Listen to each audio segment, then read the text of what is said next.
Remember, my dear Islamic brothers, it is a fact that a number of Muslims will be punished in the fire due to their sins.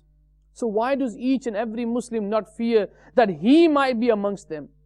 The pain felt due to a bullet wound is nothing compared to the punishment of hell.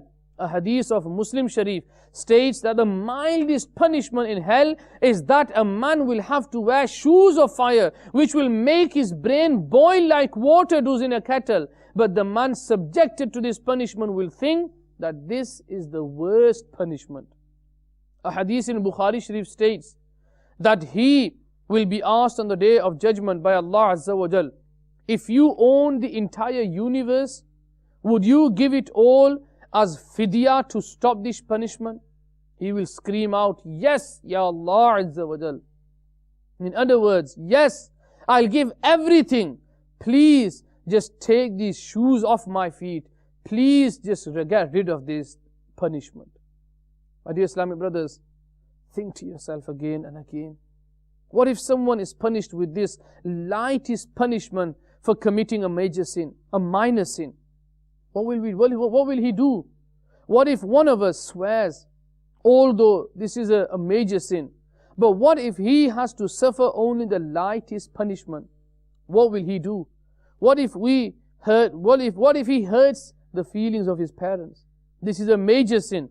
But what if he has to suffer the lightest punishment? Is it bearable? Think about the sins you commit on a daily basis. What if because of lying, backbiting, telling tales, earning unlawfully, intoxicating oneself, watching films and dramas, listening to music, or even news from a female newscaster on TV, one has to suffer the lightest punishment? What will he do? How unfortunate is that female newscaster who, in order to earn a mere amount of money, reads out news on TV. Would that she would realize that thousands of men are committing sin by watching her, filling their eyes with haram, which may lead to hell, and she is also committing a great sin herself. Anyhow, my dear Islamic brothers, anyone who says he only has a TV so that he can watch the news must listen carefully.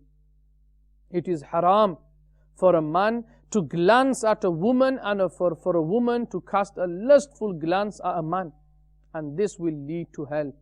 What if one has to suffer the lightest punishment and wear shoes of fire for just watching the news on the TV? My dear Islamic brothers, although there will be much more severe modes of punishment in hell, at least become afraid of the lightest punishment. If you want to learn about these punishments, I suggest you read the written version of one of the speeches of Amir al-Sunnah, which is called Pur Israr Khazana, the secret treasure, or listen to the audio version. Hopefully, you will find yourself trembling with the fear of Allah Azza wa Jal after reading it. Ask yourself, what if I just have to suffer the mildest punishment for missing Salah with Jamaat?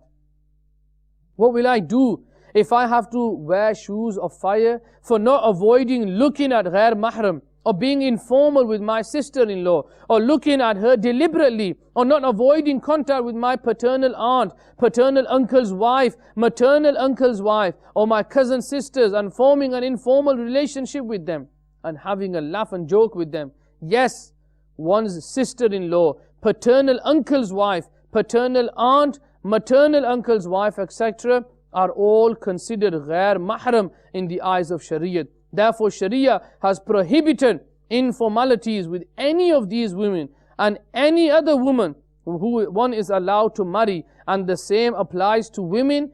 They too must avoid contact with a non-mahrim man.